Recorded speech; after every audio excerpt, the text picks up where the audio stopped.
Good morning বন্ধুরা, দীপমিতা ভক্তা ব্লগসে তোমাদের সবাইকে স্বাগত। আশা করি তোমরা সবাই ভালো আছো। হ্যাঁ, আমিও ভালো আছি। আজকে তোমাদের সাথে একটু গল্প করব। আজকে কোনো ব্লগ শেয়ার করবো না, আজকে একটু গল্প করি তোমাদের সাথে। গল্পটা কোথা থেকে শুরু করব? জানো, শকুনি, মহাভারতের গল্প তো তোমরা সবাই শুনেছ, পড়েছ। শকুনি, ভীষ্ম পিতামহ, ওদের সবার বিষয় তো জানো। কৌরব, পাণ্ডব, সবার বিষয়ই জানো।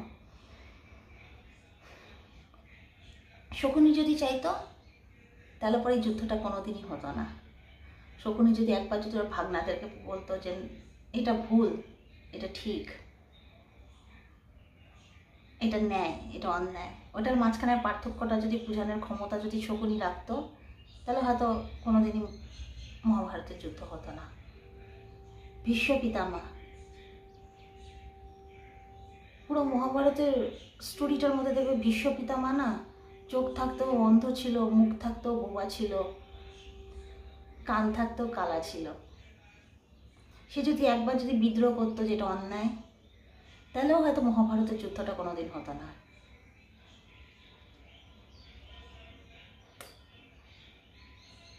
আজকের গল্পটা যেটা শোনাবো তোমাদেরকে, সেখানে একটা নতুন ক্যারেক্টার এসছে, শকুনি। কয়েকদিন আগে তোমাদেরকে আমি বলেছিলাম তোমাদেরকে একটা কাহিনী শোনাবো। কাহিনীটা না শোনানোর মতন সঠিক সময়টা হচ্ছিল না। আজকে মনে হয় সেই সঠিক সময়টা চলে এসছে, তাই তোমাদেরকে কাহিনীটা আমি শোনাতে বসলাম। আজকের কাহিনীতে শকুনির শকুনি এসেছে।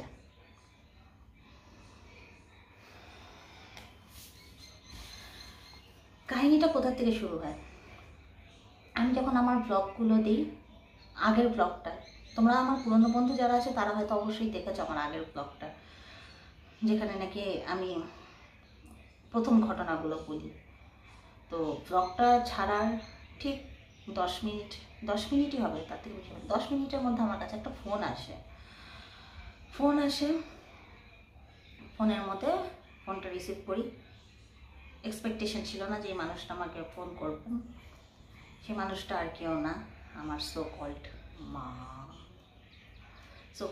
মা আমাকে ফোন করে আমাকে বলে যে এরকম তোর দোকানের দলিলটা নিয়ে আয়, তোর দোকানটা তোর নামে লিখে দিব। সব থেকে বড় কথাটা আগে ক্লিয়ার করে দিই। দোকানের দলিলের কথাটা আগে ক্লিয়ার করতে হবে। তো দোকানটা হচ্ছে আমার বাবা আমার নামে কিনে দিয়ে যায়। যখন আমাকে কিনে দেয় দোকানটা, তখন আমার 18 বছর বয়স হয়নি। তখন দোকানটা আমার বাবা আমার নামে কিনে দিয়ে যায়।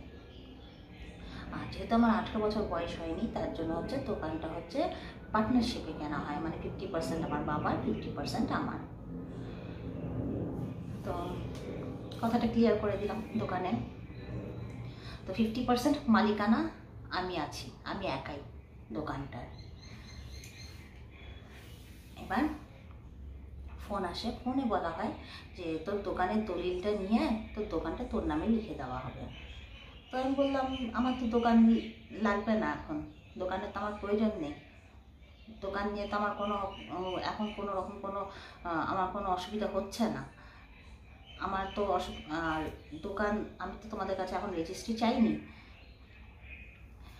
আমার তো বাড়ি নিয়ে টানাটানি পড়ে আছে।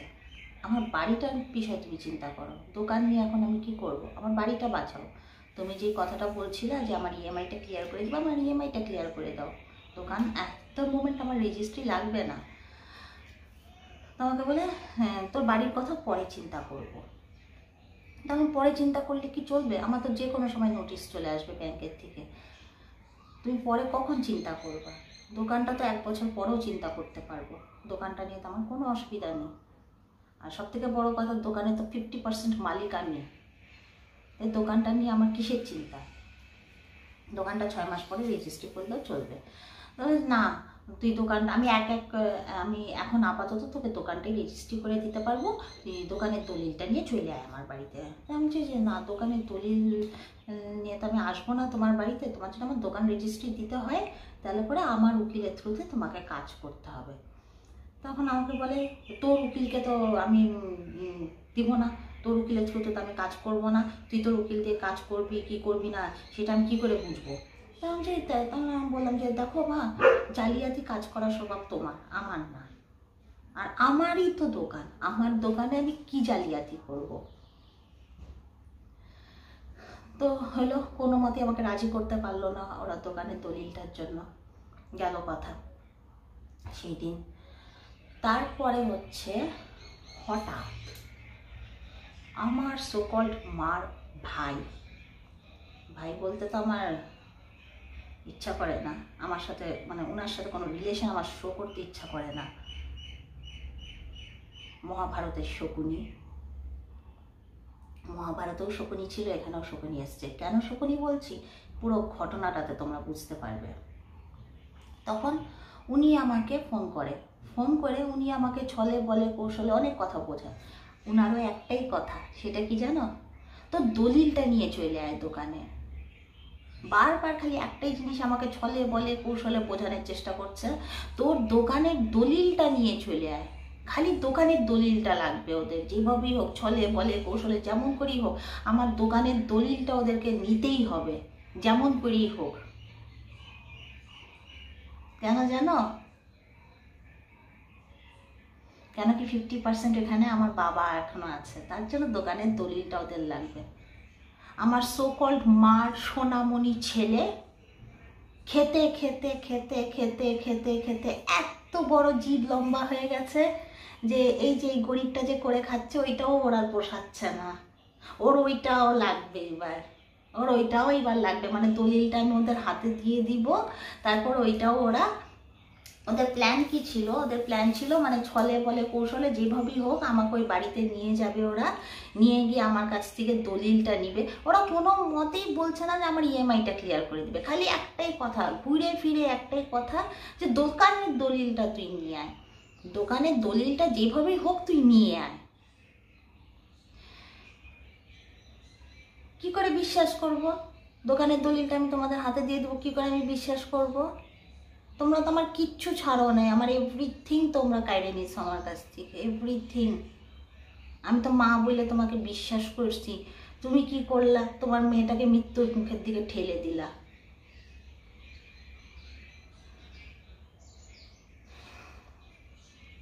ওদের প্ল্যান ছিল যে ছলে বলে কৌশলে যেভাবেই হোক দোকানের দলিলটা নিয়ে আমি বাড়িতে যাব, ওরা তিনজন মিলে আমাকে ধমকাবে, আমাকে ভয় দেখাবে, ভয় দেখা আমার কাছ থেকে দলিলটা নিয়ে নিবে।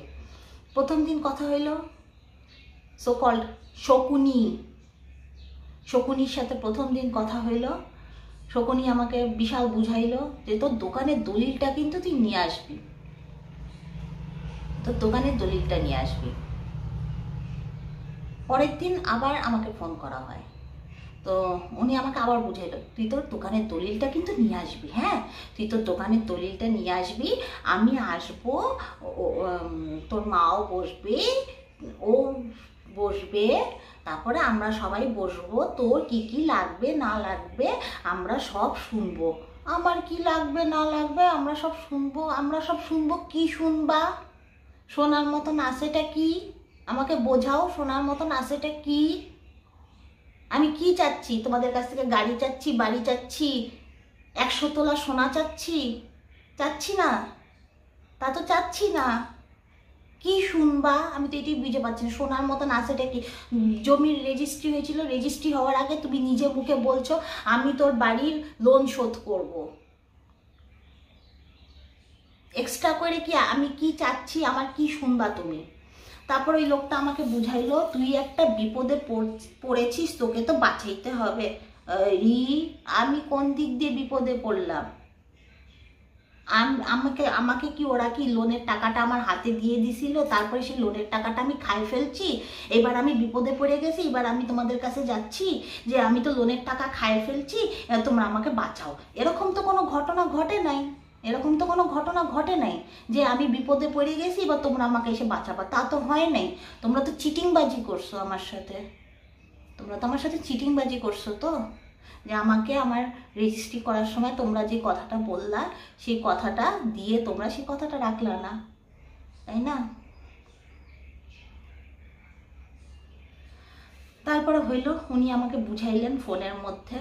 বুঝানোর পর আমি ওনাকে জিজ্ঞাসা করলাম যে আপনি তো আমাকে এতগুলো কথা বললেন, আমি আপনাকে একটা প্রশ্ন করি, আপনি শুধু আমার একটা প্রশ্নের জবাব দেন।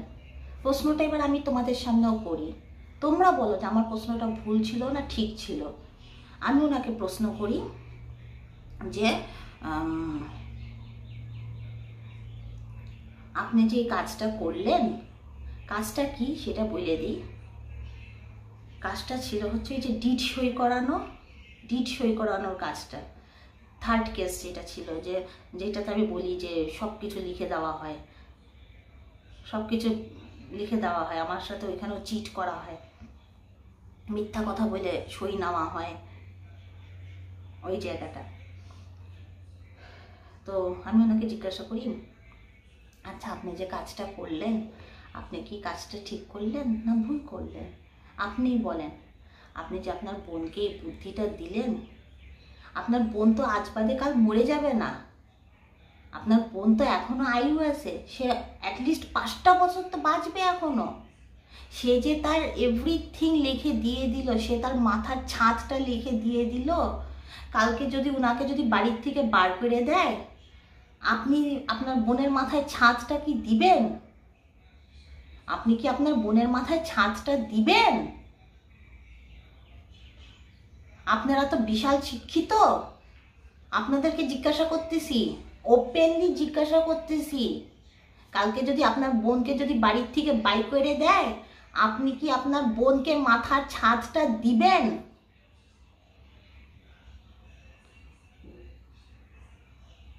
এই প্রশ্নটা আমি কোন দিক দিয়ে খারাপ করছি? ভুল প্রশ্ন কোথায়? তখন উনি কি করলো, উনি আমাকে ধমকাইতে শুরু করে দিল। উনি তখন নিজেকে কন্ট্রোল করতে পারলো না, ওনার চেহারা বেড়ায় গেল, উনি আমাকে ধমকাইতে শুরু করলো। তুই বুঝিস কি লেখা হয়েছিল ডিডের মধ্যে? হ্যাঁ আমি বুঝি, ডিড আমার হাতে আছে। আপনি বুঝেন? আপনিও তো পড়াশোনা শিখছেন, আপনি ডিড পড়তে জানেন না? আপনি না শিক্ষিত, নাকি ওইটাও ভেজাল করে পাশ করছেন?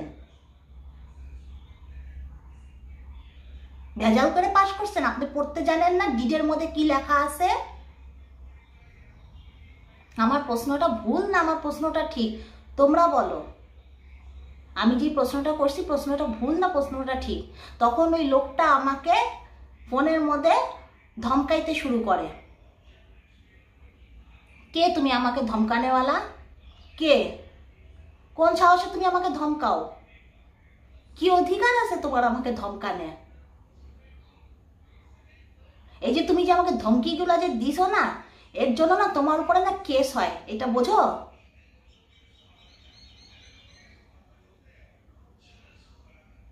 তোমার এখানে কথা বলার কোনো অধিকার হয় না। কি কারণে তুমি আমাকে ধমকাইছো সেই দিন? কি কারণে? কারণটা কি ছিল? আমি আমার অধিকার চাইছি, এটা আমাকে যেভাবেই হোক আমাকে বার করতে হবে এখান থেকে, যেভাবেই হোক আমার দলিলটা নিতে হবে দোকানে, যেইভাবেই হোক। এই মানুষটা করে খাচ্ছে, এটা সহ্য হচ্ছে না। আমি বাইচে আছি কিসের জন্য? এটাই তোমাদের চোখে লাগতেছে না? চোখের মধ্যে একদম কাটা হয়ে বিঁধে আসি যে না, ওর কাছ থেকে ওর লাস্ট মানে শেষ সম্পদ যেইটার জন্য ও নাকি খায় করে বাইচে আসে, যে ওইটাও ওর কাছ থেকে কাইড়ে নিতে হবে, ওইটাও কাইড়ে নিতে হবে। এটাও কাইড়ে নিতে হবে। ওইটার মধ্যেও লোভ, ওইটাও লাগবে। বাবার তো সব সম্পত্তি নিয়ে ফেলছিস, এবার ওইটাও লাগবে। বাবার সম্পত্তির প্রতি আমার কোনোদিনই কোনো লোভ ছিল না। আমার স্বপ্নগুলো না খুব ছোট ছোট, ছোট্ট একটা ঘর হবে, ছোট্ট একটা সংসার হবে। আহামরি আমার একদম বিশাল বাড়ি লাগবে, রোজ আমাকে পাবে বসে মদ খাইতে হবে, এরকম কোনো স্বপ্ন নাই আমার, এরকম কোনো স্বপ্ন আমি দেখিও না। আমার পাশে যদি বসে যদি কেউ মাংস ভাত খায় আর আমার পাতে যদি আলু সিদ্ধ ভাত থাকে না, তাও আমি কোনোদিন ওর পাতের দিকে তাকায় দেখি না যে ও মাংস ভাত খাচ্ছে আর আমি আলু সিদ্ধ ভাত খাচ্ছি। আমার নিজের আলু সিদ্ধ ভাতটা আমার জন্য অমৃত। আমি নিজে যে আলু সিদ্ধ ভাতটাকে রোজগার করে এনে আমার হাঁড়িতে রান্না করছি, সেটাই আমার জন্য অমৃত।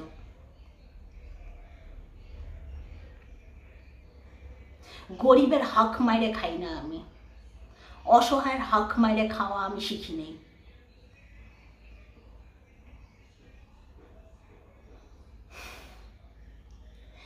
তারপরে আমি বাড়িতে যাই, ওই বাড়িতে যাই আমি। তারপরে সেদিন তো আমাকে ফোনের মধ্যে ধমকানো হয়, ধমকানোর পরেও আমি বাড়িতে যাই। একবার লাস্ট শেষ আশা নিয়ে ওই বাড়িতে আমি গেছিলাম। আমাকে কি বলা হয়, ওনার ছেলে বাড়িতে না থাকলে পরে আমি যেন ওই বাড়িতে না যাই। ফার্স্ট অফ অল ওই বাড়িটা আমার বাবার, আমি 100 বার ওই বাড়িতে যাওয়ার অধিকার আছে আমার, 100 বার। তোমার ছেলে কেউ হয় না আমাকে ওই বাড়িতে যাওয়ার থেকে আটকানোর জন্য। দ্বিতীয় প্রশ্ন করছিলাম ওই বাড়িতে গিয়ে যে আমার নামে কত টাকা হোয়াইট মানি আসছিল। তুমি যে কথাটা বলছো না, সেটা ভুল বলছো আমাকে। আমি ততক্ষণ পর্যন্ত প্রশ্ন তুলি না যতক্ষণ পর্যন্ত আমার কাছে উত্তর থাকে না। উত্তর আছে বলেই আমি প্রশ্নটা তুলছি, ঠিক আছে তো? আর 3 নাম্বার, তুমি যেন কি বলছিলা, এই বাড়িতে আমার বাবার কিচ্ছু নাই। আমার বাবার কিচ্ছু নাই এই বাড়িতে। কেন আমার বাবার কিচ্ছু নেই? কি কারণে আমার বাবার কিচ্ছু নেই? আমি তো জানি আমার বাবা রোজগার করতো, আমার বাবা রোজগার করতো। ওই বাড়ি আমার বাবার তৈরি, এভরিথিং আমার বাবার তৈরি। আমাকে কি কারণে বলা হইলো ওই বাড়িটাতে আমার বাবার কিচ্ছু নাই? কি প্ল্যান খাটাচ্ছ তোমরা? কি করছো? কি করে রাখছো ভিতরে ভিতরে? কেঁচো খুঁড়তেছি সাপ বেড়াচ্ছে, কেঁচো খুঁড়তেছি সাপ বেড়াচ্ছে, একসে বারকার এক সাপ বেড়াচ্ছে।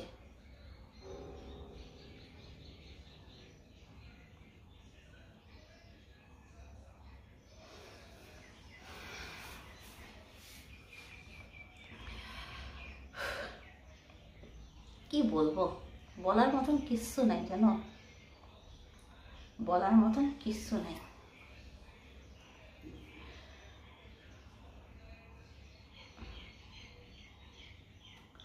মানে আজকে যদি মহাভারতের শকুনি আর কৌরবরাও যদি এসে দাঁড়ায় যায় না, ওরাও বোধহয় লজ্জায় পড়ে যাবে, ওরাও লজ্জায় পড়ে যাবে এই কলিযুগের মহাভারত দেখে।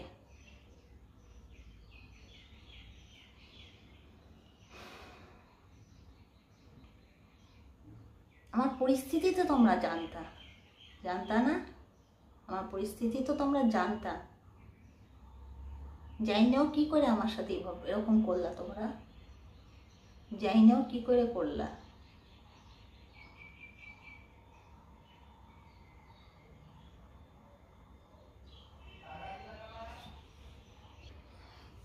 সব কিছুই তোমরা জানতা,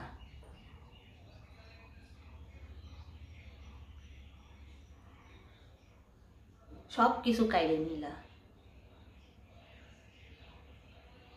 এখন দোকানটার পিছনে পড়ে আসো, দোকানটাও লাগবে তোমাদের।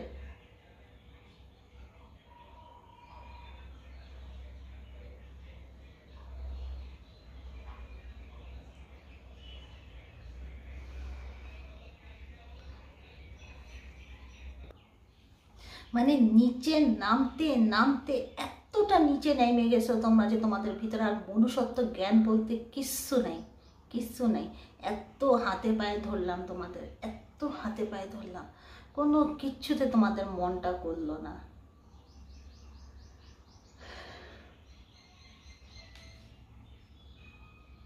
জানো, এরা আমার পরিস্থিতি এরকম করে রাখছে যে আমার কাছে মরে যাওয়া ছাড়া কোনো গতি নেই। আমি আমার সর্বস্ব দিয়ে এই শেষ লড়াইটা লড়তেছি। এই লড়াই যদি আমি হারে যাই না, তাহলে পরে জানো আমি মানে কি বলবো, মরা ছাড়া আমার কাছে কোনো রাস্তা থাকবে না। তোমরাও শুনো, তোমরাও শুনে রাখো, তোমরা তো আমার প্রতিটা ব্লগ দেখো, তোমরাও শুনে রাখো। আর আমি যদি মরি না, এই সমাজ তোমাদেরকে বাঁচতে দিবে না। আমার ডেড বডির পিছনে না তোমাদেরও ডেড বডি থাকবে, এটা মনে রেখো। ঘৃণা লাগে জানো, সত্যি ঘৃণা লাগে পরিচয় দিতে।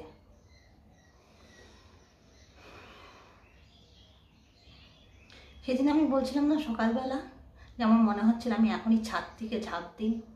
কেন জানো? এই কারণগুলোর জন্য, যে একটা থার্ড পার্সন এসে আমাকে ধমকাচ্ছে। একটা থার্ড পার্সনের প্রয়োজন হচ্ছে তোমাদেরকে আমাকে ধমকানোর জন্য? একটা থার্ড পার্সন লাগে তোমাকে আমার সাথে কথা বলার জন্য?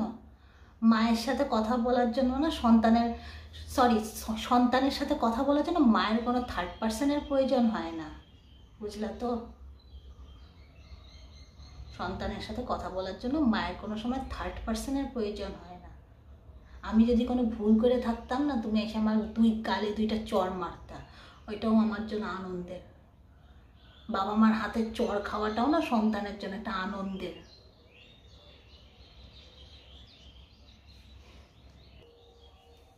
আর আমি যদি ভুল করেও থাকতাম, তাহলে পরেও কোনো সময় কোনো বাবা মা না থার্ড পার্সন ডেকে আনবে না তার সন্তানকে শাসন করার জন্য। বাবা মা নিজেই পারবে। বাইরের লোক যখন আসে না সন্তানকে করতে, শাসন করতে, তখন বাবা মার ফার্স্ট ডিউটি হয় যে আমার সন্তানকে আমি শাসন করব, তুমি না। আজকে যদি একটা রাস্তার লোক এসে যদি আমার ছেলেকে যদি শাসন করতে যায় না, আমি তাকে ওইখানেই আটকায় দিব, যে তোমার কোনো অধিকার হয় না আমার ছেলেকে কিছু বলার। আমার ছেলে ভুল করছে, আমি শাসন করব আমার ছেলেকে। আমি কোনোদিন রাস্তার লোক ডেকে নিয়ে আসবো না আমার ছেলেকে ধমকানোর জন্য। আমি জীবিত আছি। আর তুমি রাস্তার থেকে মানুষ ডেকে নিয়ে আসতেছো তোমার মেয়েকে ধমকানোর জন্য? হ্যাঁ,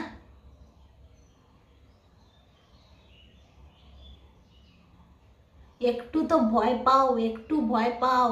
মাথার উপরে ভগবান আছে, ভগবান সব দেখতেছে। ভগবানের কাছে কিচ্ছু লুকানো থাকে না, সব দেখতে পায়।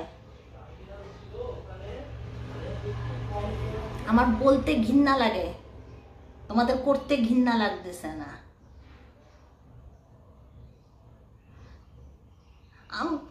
কি বলবো, আমি না বোঝানোর মতন আমি শব্দ পাচ্ছি না। মানে কিভাবে তোমরা মার্কেটের মধ্যে ভেবে দাঁড়ায় থাকো?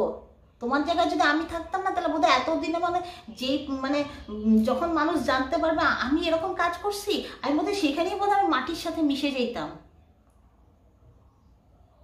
কিন্তু তোমরা কি করে?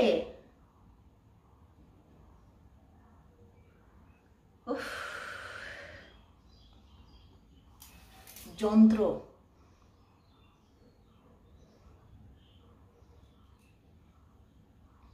মানে একটা কোনো খারাপ কাজ করার আগে না আমরা না 10 বার চিন্তা করি যে আমি যদি খারাপ কাজটা করি, 10টা লোকে যদি জানতে পারে আমার মান সম্মানটা কোথায় থাকবে? আমার তো মান সম্মান থাকবে না। কিন্তু তোমরা এরকম খারাপ কাজ করেও কত সুন্দর ঘুরে বেড়াচ্ছ, কত সুন্দর, মানে কিছুই হয় নেই, কিছুই হয় নেই দূর দূর পর্যন্ত। দিব্যি দিব্যি।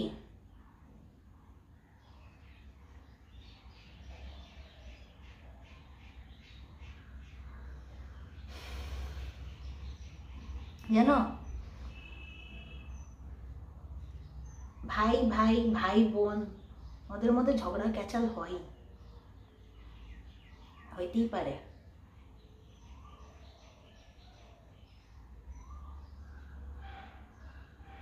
কিন্তু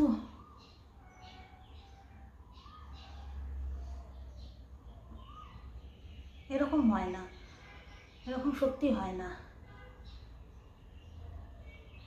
আমার যে সামান্য অঙ্কটা ছিল না, সেই সামান্য অঙ্কটার জন্য না তোমার ছেলেদের পারমিশনেরও প্রয়োজন ছিল না, জানো? কারো পারমিশনেরই প্রয়োজন ছিল না। ওই জায়গাটার মধ্যে তুমি স্ট্যান্ড নিয়ে দাঁড়ায় বলতে পারতা যে না আমার মেয়েটার পরিস্থিতি ভালো না, আমি আমার মেয়েটাকে প্রমিস করছি। আমার মেয়েটা যখন আমার ওই জমিটাতে রেজিস্ট্রি দেয় তখন আমি বলছিলাম আমার মেয়েটাকে আমি এটা দিব। তুমি তো তোমার মেয়ের বিষয়ে সব ঘটনাই জানো, যে তোমার মেয়ে কতটা অসহায়, কিভাবে ওর সন্তানটাকে মানুষ করতেছে।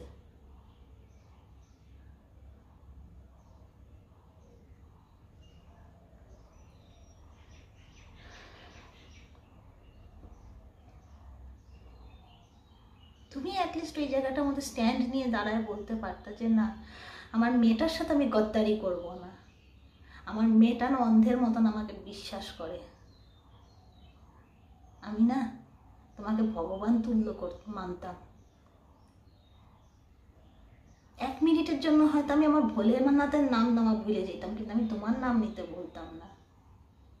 আমি না মানুষের সামনে গর্ব করে বলতাম আমার জীবনে ভগবান, আমি ভগবানকে চোখে দেখিনি, ভগবানকে আমি চোখে দেখিনি, কিন্তু যাকে আমি দেখছি সে আমার মা, আমার মাই আমার জন্য ভগবান। আমি আমার মায়ের মধ্যে ভগবানকে খুঁজে পাইছিলাম। আমি মনে করতাম কি ভগবানের যদি কোনো রূপ থাকে সেটা হচ্ছে আমার মা।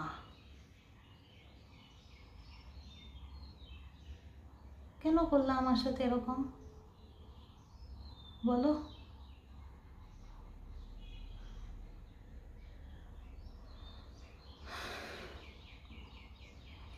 আমি যে পরিস্থিতিতে আসি না জানো, ভগবান শত্রুকেও যেন এমন দিন না দেখায়। এতটাই এই মাথাটার মধ্যে এতটা পরিমাণে আমি চাপ নিয়ে রাখছি।